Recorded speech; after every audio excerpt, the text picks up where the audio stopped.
do Senhor, meninos e meninas! E aí, como é que vocês estão? Estão preparados para a aula de hoje? A nossa lição número 7. Olha só, a gente já está no meio do trimestre novamente, né? E a lição hoje vai falar sobre cumprindo minhas tarefas. E aí, vocês sabem quais são as suas tarefas? Vocês sabem como cumpri-las? A gente vai ver pouco a pouco na nossa Bíblia hoje, certo? E por falar em Bíblia, eu gostaria que vocês pegassem as suas Bíblias físicas, porque hoje nós temos muitas passagens, então vamos lá. E para começar, eu gostaria que vocês abrissem suas Bíblias no livro de Provérbios, capítulo 10 e versículo 1. Dá uma pausa aí, procura o capítulo e o versículo e me acompanhe.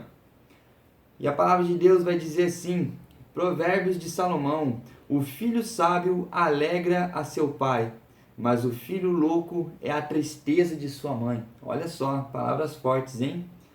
E também agora eu gostaria que vocês abrissem em Provérbios capítulo 20, versículo 12. 20, versículo 12, que diz assim: o ouvido que ouve e o olho que vê, o Senhor os fez a ambos. É isso mesmo? Isso. Versículo 11 também diz assim: até a criança se dará a conhecer pelas suas ações, se a sua obra for pura e reta. Então olha só, a obra da criança ela tem que ser pura e reta. E nós também temos que ser filhos sábios, né? Mas como que a gente pode fazer isso? Olha só, os pré-adolescentes, eles têm que deixar um pouco com essa preguiça, né? De não querer fazer as coisas e aprender o que a palavra de Deus tem. Porque assim, olha só o que nós vamos ver hoje. O que nós vamos aprender hoje. Como cumprir as nossas promessas. Mas para isso nós devemos deixar nossa preguiça de lado. Já as crianças, vocês têm muitos direitos e deveres a ser cumpridos também, viu? Desde o pequenininho. Telzinho, assim que tiver a idade, já vai começar a fazer as coisas já. E nosso primeiro tema vai ser o dever de casa. Você é do tipo de pessoa que ajuda em casa ou aquele tipo de pessoa que só sabe reclamar? Ou pior, aquela pessoa que não faz nada e só faz a bagunça? E aí? Que tipo de pessoa você é? Se você não sabe, vai lá e pergunta pro seu pai, pra sua mãe, para ver como que você é em casa. Você vai vai ter uma surpresa ou então nem tanto, né? E assim, a disciplina é muito importante para a formação, para definir como vocês vão ser. Porque tudo vai depender do que vocês estão fazendo agora. Como você vai ser um adulto lá na frente. Se você é uma criança e um adolescente que ouve a voz dos seus pais, que escutam atenciosamente e obedecem a cada um deles, isso mostra que você vai ser uma pessoa, um adulto, que vai respeitar todas as pessoas, que irá obedecer o seu chefe. Então, assim, tudo que você faz hoje vai definir como você vai ser lá no futuro. E lá no capítulo 10, versículo 1, a palavra de Deus diz assim, né? O filho sábio alegra o seu pai, mas o filho louco entristece sua mãe. Então nós temos que ser sábios, usar todo o nosso conhecimento que a gente já aprendeu da palavra de Deus e também com o nosso dia a dia, para poder saber e ser direcionado por Deus no que nós devemos fazer, não é mesmo? Porque cada conquista do seu filho é uma alegria para o pai. Cada coisa que você faz, cada conquista que você tem, você é uma alegria para o seu pai, para sua mãe. Então que nós sejamos filhos sábios, né? Porque isso que é importante. E mais uma coisa, a ordem e o progresso. Se organizar, esse é um diferencial na sua vida. Na sua carreira, a disciplina ajuda muito nas suas notas. E obter também um bom emprego. Então assim, se a gente tem a disciplina em nossa vida, isso vai nos beneficiar de muito. Com notas na escola, na faculdade, né, para quem pretende fazer sua faculdade, e também no seu emprego. Uma pessoa bem disciplinada vai chegar no horário, no seu serviço, na sua escola, e isso vai ser algo prazeroso para o seu chefe, para os seus amigos, certo? Mas para isso nós temos que planejar o nosso dia. Ah, mas como que eu faço isso? Aqui, ó, pega um caderno assim, pega um caderno como esse, né? E coloca ali, ó, o seu dia. Coloca ali, segunda-feira, vou fazer isso de manhã, vou fazer isso, e depois vou fazer mais isso, e assim a gente começa a planejar o nosso dia, né? Porque lá em Eclesiastes 3, o capítulo 1 vai dizer assim: tudo tem o seu tempo determinado e há tempo para todo o propósito debaixo do céu. E o que essa palavra vem dizer? Que tudo que Deus tem para nós, ele tem um tempo certinho para acontecer. E é tudo no tempo de Deus. Não adianta a gente querer cortar caminho, porque isso não é o correto. O correto é que nós entreguemos a nossa vida nas mãos de Deus e assim ele nos guie, né? E que nós possamos ter o coração em paz, um coração tranquilo, de que Ele fará de acordo com a vontade dEle, certo? E isso nós temos que pedir em oração, que seja feita a vontade de Deus e não a nossa. Por mais que nós desejamos ter bastante coisa, né, e fazer bastante coisa, ainda assim o que tem que prevalecer é a vontade de Deus. Vamos ver, e para isso também nós temos o tempo da nossa vida espiritual. O tempo para a nossa vida espiritual. Então a gente não deve gastar nosso tempo com internet ou com jogos. Não, nós devemos trocar esses momentos para ler a palavra, para se alimentar, né, da palavra de Deus, orar, falar com Deus e ser sensíveis à voz do Espírito Santo. Então vamos ver o que está escrito em Daniel, porque Daniel era um jovem reto e temente a Deus, né? Então lá no capítulo 1 do livro de Daniel, no versículo 8.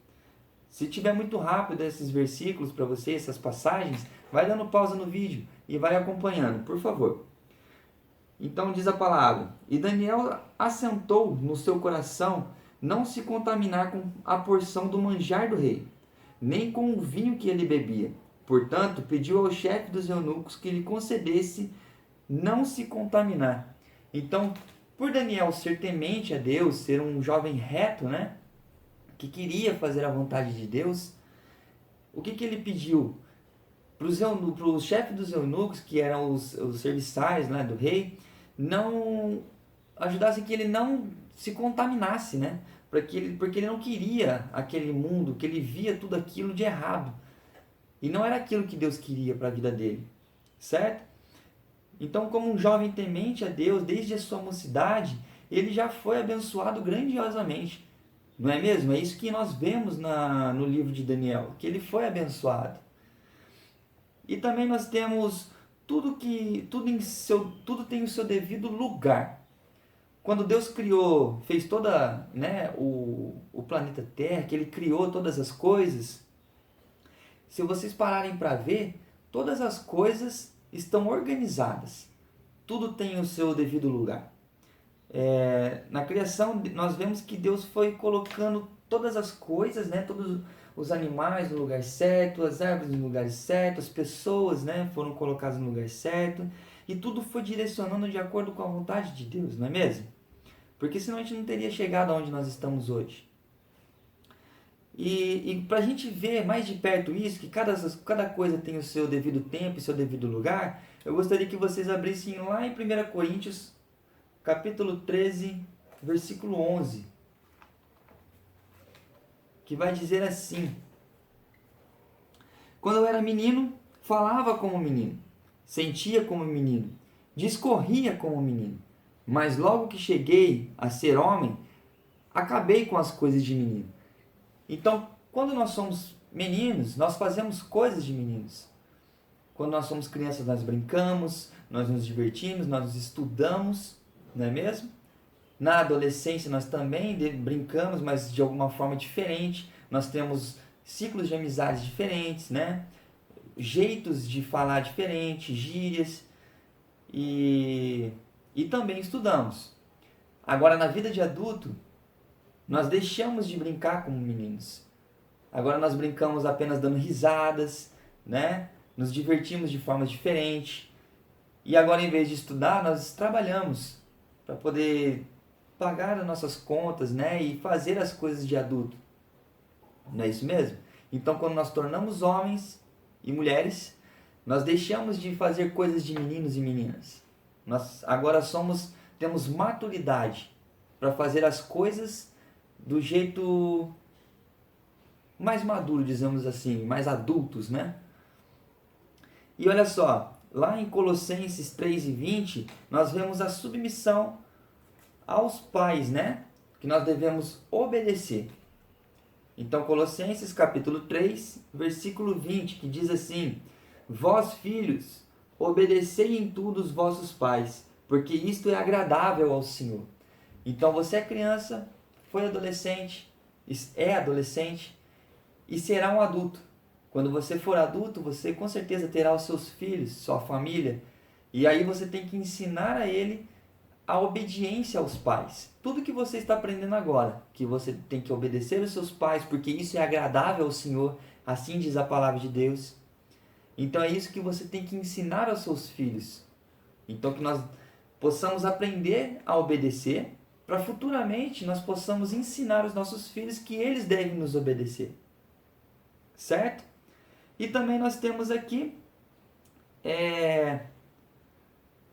o respeito dentro da igreja com os nossos pastores, nossos líderes, né? Vamos ver? Lá em Mateus 16, Mateus capítulo 16, versículo 18.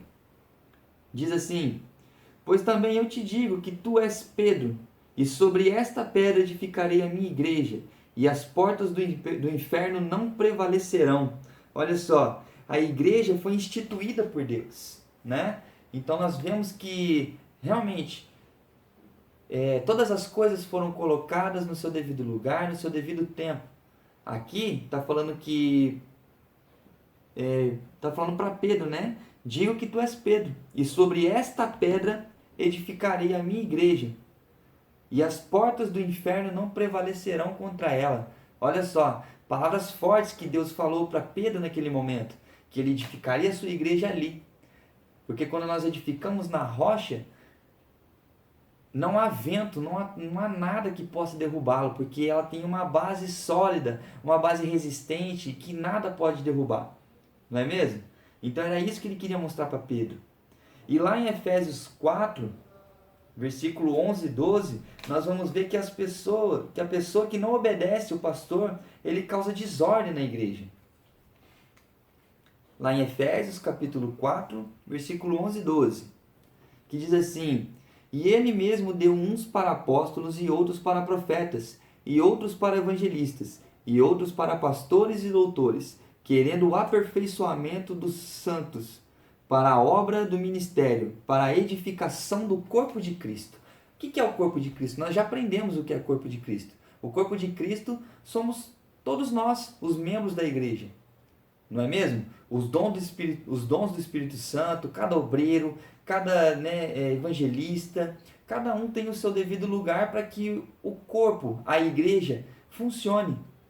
Porque se a cabeça é Cristo, o corpo de Cristo é a igreja. É isso que nós aprendemos em algumas lições passadas. Se você não está lembrando, procura aqui nas nossas aulas passadas que nós aprendemos. Então Deus colocou cada um no seu devido lugar. Distribuiu os dons do Espírito para cada um, de que forma que a igreja pudesse caminhar. Certo? E lá em Hebreus, capítulo 13, versículo 17, vai dizer assim: Obedecei aos vossos pastores e sujeitai-vos a ele, porque velam por vossa alma, como aqueles que hão de dar conta delas, para que o façam com alegria e não gemendo, porque isso não vos seria útil. Então, assim, nós devemos obedecer os nossos pastores com alegria, né? Porque a obediência aos nossos líderes traz harmonia à igreja. Se a gente faz as coisas com alegria, obedecendo aos nossos pastores, tudo se torna fica mais em paz, né? Tudo funciona de acordo com o que é a vontade de Deus. Agora, se nós fazemos reclamando, mal feito, isso não agrada a Deus. E isso nós podemos ver aqui. Então, que possamos ter cada uma dessas passagens em nossos corações e sempre lembrar, né, que há um tempo para todas as coisas. E a gente não deve se precipitar, não devemos cortar caminho para isso, para as coisas de Deus acontecer. Se Deus prometeu, não vamos cortar caminho para que isso aconteça mais rápido. Não. É tudo no tempo dele. Então, que esperamos a vontade de Deus no tempo de Deus. E não podemos ultrapassar os limites, né? Porque tudo tem o seu devido lugar. Então, tire um tempo para buscar a presença de Deus e adore e espere, seja sensível à voz do Espírito Santo, porque eu tenho certeza que ele irá te guiar a fazer as vontades de Deus no tempo de Deus. Então, que nós possamos ficar com essas mensagens em nossos corações guardadas, tá bom? Então, fiquem com Deus e até a próxima aula.